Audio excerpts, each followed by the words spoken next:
अगर आज सबसे ज्यादा बलात्कार के रिकॉर्ड देखे तो यूपी प्रदेश में बा, सबसे ज्यादा हत्या के रिकॉर्ड देखे तो उत्तर प्रदेश सरकार में बा।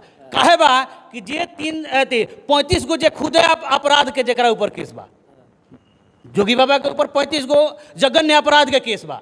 तो जौना सरकार के मुखिया पर अपराध के जघन्य अपराध के केस होई ओकरा राज्य में कानून व्यवस्था कैसे सुदृढ़ होई। आई लो तो 2014 के जन्मल बच्चा हलो नो जी, ये तो पैदाइशी ही का लोग के 14 में भइल बलो।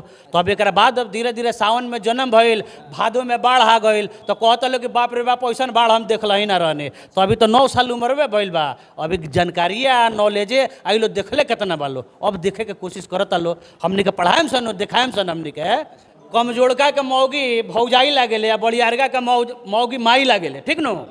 तो योगी बाबा में यह खासियत बा कि बड़ियार के लगे वहाँ के ना जाए। हाथरस में बेटी के जला दिल गए, दलित के बेटी के, ओकरा घर पर बुलडोजर ना चल, काहे कि भाजपा के नेता के लेकर रहे लो, ठीक ना। कुलदीप सिंह सेंगर एगो लड़की के बलात्कार कर देते रहे, उनकरा घर पर बुलडोजर ना चलल, ये से कि जोगी बाबा के औकात के था लग जाये। BA, BCom, BSc, MA, MCom करें विश्व की सबसे बड़ी यूनिवर्सिटी इग्नू से। सॉल्व असाइनमेंट्स और गाइड बुक्स प्राप्त करें। संपर्क करें Mahakal computers, DAV PG college के पास, पंच मंदिरा मोड़ से दाहिने, सिवान। नमस्कार, हमें रोहित रवद खतनी मैच बॉक्स। उत्तर प्रदेश सबसे, अगर हम कहीं देश के कानून व्यवस्था अगर कहीं भी सुदृढ़ बाटे तो उ बाटे उत्तर प्रदेश के। पूरा देश के माहौल योगी आदित्यनाथ पर ही टिकल बाटे। लोग कहला कि अगर प्रशासनिक व्यवस्था होके चाहिए तो उत्तर प्रदेश खानी होके के चाहिए, लेकिन उत्तर प्रदेश में सहारनपुर में भीम सेना के अध्यक्ष बानी चंद्रशेखर रावण पर वहाँ के दिन दहाड़े गोली चला दिया जाता और वहाँ के बाल बच जाता नहीं। और लगातार अब योगी सरकार के कानून व्यवस्था पर उंगली उठताटे कि एगो बड़ नेता के दिन दहाड़े हमला हो जाताटे। आखिर में योगी सरकार नाकाम काहे भी। आज हमारे साथ मौजूद बानी कांग्रेस नेता सरोज गोस्वामी जी। आज हमसे पर चर्चा करम सन। योगी जी के राज बाटे, पूरा दिन दहाड़े इनकाउंटर हो जाताटे, अतीक अहमद के गोली मार दिया जाताटे। अब बुलडोजर बाबा कहा था नहीं, इनकाउंटर बाबा कहा था नहीं, दिन दहाड़े वहाँ पर चंद्रशेखर रावण पर हमला हो जाता। देखिए, सबसे पहले का चीज़ बा कि हम मैच बॉक्स के बहुत बहुत बधाई, अरोरो के बहुत बहुत बधाई। आ बहुत सुंदर सवाल भइल कि उत्तर प्रदेश में योगी राज के पूरा हिंदुस्तान में चर्चा बा कि योगी बाबा के कानून व्यवस्था बहुत मजबूत बा। हाथ में एगो औरत लोग खिस्सा कहेला लो कि कमजोड़का के मौगी भौजाई लागेले या बड़ियारगा के मौगी माई लागेले, ठीक नो। तो योगी बाबा में यह खासियत बा कि बड़ियार के लगे वहाँ के ना जाए। हाथरस में बेटी के जला दिल गए, दलित के बेटी के, ओकरा घर पर बुलडोजर ना चल, काहे कि भाजपा के नेता के लेकर रहे लो, ठीक ना। कुलदीप सिंह सेंगर एगो लड़की के बलात्कार कर देते रहे, उनकरा घर पर बुलडोजर ना चलल, ये से कि जोगी बाबा के औकात के था लग जाये। बुलडोजर चली जे कमजोर बा, गरीब बा, दलित बा, अल्पसंख्यक बा, ओकरा पर। एक राज्य में पुलिस के इस समझे वाली बात बा कितना दुर्भाग्य वो कानून व्यवस्था के, वो तो शर्म आवे के चाहिए वो कानून व्यवस्था के कि फुल प्रशासन के अंडर में पूरा प्रशासन साथ में बा, और वो समय में 2 आदमी के गोली मार दिया जाता प्रशासन के सामने। ये कौन कानून व्यवस्था है जी? एकरा के कौन कानून व्यवस्था हुआ हिंदुस्तान में कहता नहीं कि कानून व्यवस्था है? ये ढोंगी बाबा के कानून व्यवस्था खाली कमजोर वर्ग के बा। आज चंद्रशेखर रावण के बात करिए, चंद्रशेखर रावण दलित नेता हुए, यूपी में उभरत हुआ नेता बड़े। तो भाजपा लोग के तो बा कि जे उभरी ओकरा के दावे के बा, आ दावल जाई तो चंद्रशेखर रावण वहाँ इकरा लोग के दबावत रहे। तो देखल चलो कि भाई अभी दबाता नहीं सन, तो इकरा के कोनो न कोनो व्यवस्था कल जाओ। तो व्यवस्था करे खातिर उपाय कल गई है, लेकिन एक बहुत से बहुत भर्त्सना हम करतनी। अब बहुत दुर्भाग्य बा कि यूपी में जे भी कहता कि लोकतंत्र बा आ कानून के राज बा, सबसे खत्म अगर राज्य बा तो यूपी राज्य में बा। अगर आज सबसे ज़्यादा बलात्कार के रिकॉर्ड देखे तो यूपी प्रदेश में बा, सबसे ज़्यादा हत्या के रिकॉर्ड देखे तो उत्तर प्रदेश सरकार में बा। काहे बा कि जे 35 गो जे खुदे अपराध के जरा ऊपर केस बा, जोगी बाबा के ऊपर 35 गो जघन्य अपराध के केस बा। तो जौना सरकार के मुखिया पर अपराध के जघन्य अपराध के केस होई ओकरा राज्य में कानून व्यवस्था कैसे सुदृढ़ होई? ये तो डिफरेंट बा। तो अब बड़ा बड़ा लोग के यहाँ ना चली बुलडोजर, खाली जितना कमजोर लोग बा बुलडोजर चले। राजा भैया के ऊपर बुलडोजर चला के दिखा दी जोगी बाबा। और वह धनंजय सिंह बाड़े उनकरा घर पर बुलडोजर चला के दिखा दी। यहाँ के इतना पावरफुल बाने अब बुलडोजर इतना चला में बाहर बने तो ये लोग के घर पर चला के दिखा देते। यहाँ के औकात का था लग जाई कितना पानी में बाने, यहाँ के प्रशासन का था लग जाई। लेकिन वहाँ तो करम ना, यहाँ तो दलित लोग के दबा के आगे आवे वाला बा। लेकिन अति ही अंत के सूचक होला। इरुआ के आज भी बता देता नहीं कि अति ही अंत के सूचक होला। जब अत्याचार बढ़ जाई तो वो आदमी के अंत होखई के बा आ बहुत जल्दी अंत हुई इरुआ देखे के मिले। अच्छा, योगी आदित्यनाथ जी कहतनी कि जे माफिया बा ओकरा मिट्टी में मिला दे। अति अहमद रहले उ समाजवादी पार्टी के पालल हुआ माफिया रहले लगातार उ कई मर्डर कैले। फिर ओकर बाद अभी हाल फिलहाल में कोनो गुड्डू पाल के हत्या भइल, ओमें इनकाउंटर भइल। तो का लागत है कि फर्जी इनकाउंटर है कि सही में मारल गए? देखिए कहे का मतलब है कि योगी बाबा का कहे बुआ के कहता नहीं कि माफिया के हम माटी में मिला देव। तो अतिक अहमद समाजवादी पार्टी के पालल गुंडा रहे आ ब्रजभूषण सिंह वो कश्मीर के कन्याकुमारी से संत हुआ वो तपस्या को कैल बड़े।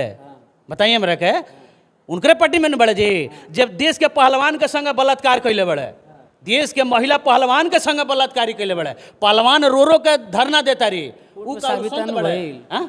अभी तो दिल्ली पुलिस अभी तक चार्जशीट दाखिल ना कर। तो कहे का मतलब है कि प्रधानमंत्री जी के संग वो घूमता रहे। तो प्रधानमंत्री जी जोगी जी बचाओ तने नो जी। कहे का मतलब बा कि और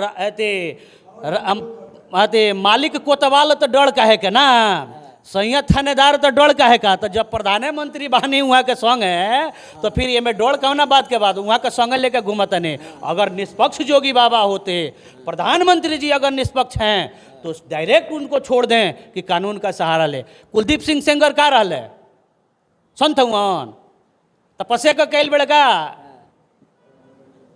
बताइए हमरा के। उत्तराखंड के तपस्या का कैल बड़े, कंदरा में सेल बड़े हैं। वो तो जोगी बाबा के पार्टी के न हुआन। तो वो कहा जोगी बाबा के नेतृत्व में पालल गुंडा नहीं खान, वो संत न हुआन।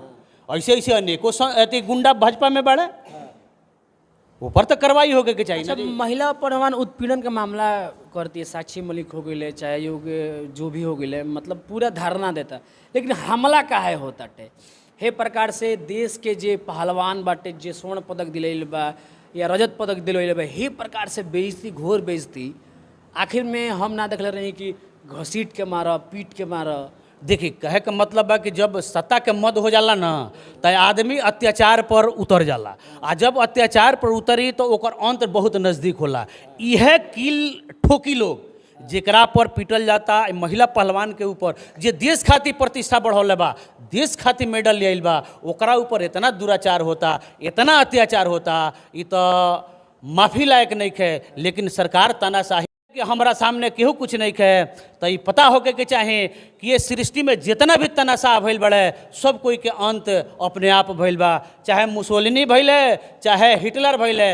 मुसोलिनी जहर खा के मर गईले आ हिटलर गोली खा के अपने आप मार ले, आत्महत्या कर ले। तो ये आवेला समय में सब अंत हो जाई। यूपी गइल बनी? बिल्कुल गइल बनी।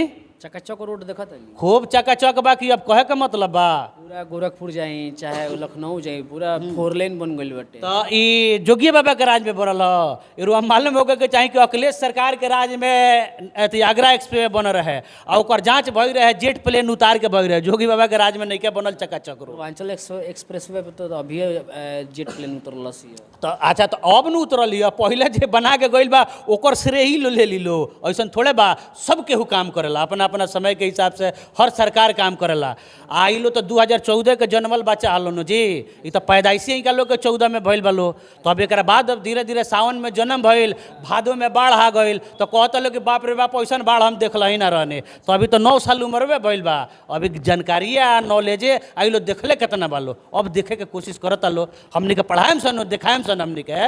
हाँ सब चीज़ बताए सन हमने के। ऐसे राहुल गांधी के सदस्यता खत्म हो गई, भ्रष्टाचार का केस चलता है वहाँ पर। तो ये कहे के मतलब बा कि उ तो जौन सदस्यता केस रद्द भइल बा ओकर तो कोनो वैल्यूए नहीं है। वो से तो जघन्य अपराध भाजपा के अगर निकाला जाए तो 172 गो सांसद पर जघन्य अपराध बा। जे हत्या कैले वालो, बलात्कार के केस वालो, उनका लोग के तो ऊपर जघन्य अपराध बा। लेकिन ये दुर्भावना से प्रेरित करके हमने के आदरणीय नेता राहुल गांधी जी के हटावल गई बा कि ये देश में वही नेता है जो नरेंद्र मोदी को जहाँ भी है, जहाँ से भी है, अगर पूर्ण रूप से, शक्ति रूप से जवाब दिया है तो वही नेता है। और उसी नेता के डर से नरेंद्र मोदी ने उनकी सदस्यता, नरेंद्र मोदी की सरकार ने उनकी सदस्यता रद्द करा करके और हटाया गया है कि ये नेता रहेगा तो हम लोगों का जीना दूभर कर देगा।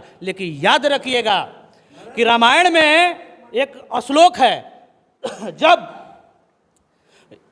रावण का लड़का इंद्रजीत, क्या नाम था उसका बताइए, मेघनाथ को मारने की जब बारी आई तो सारे वीर हार गए। तो देवताओं ने पूछा कि अब मारा कैसे जाएगा, इसकी शक्ति को परास्त कैसे किया जाएगा। तो एक ही शब्द आया था, एक ही लोकोक्ति आया था। क्या आया था कि नींद नार भोजन पर हरही ते वीर मेघनाथ के संग रही। यानी जो वीर नारी को त्यागेगा वही मेघनाथ को मारेगा।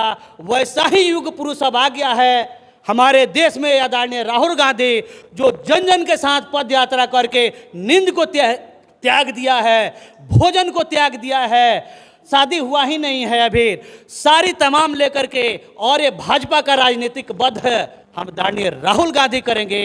आप देखिएगा 2024 में।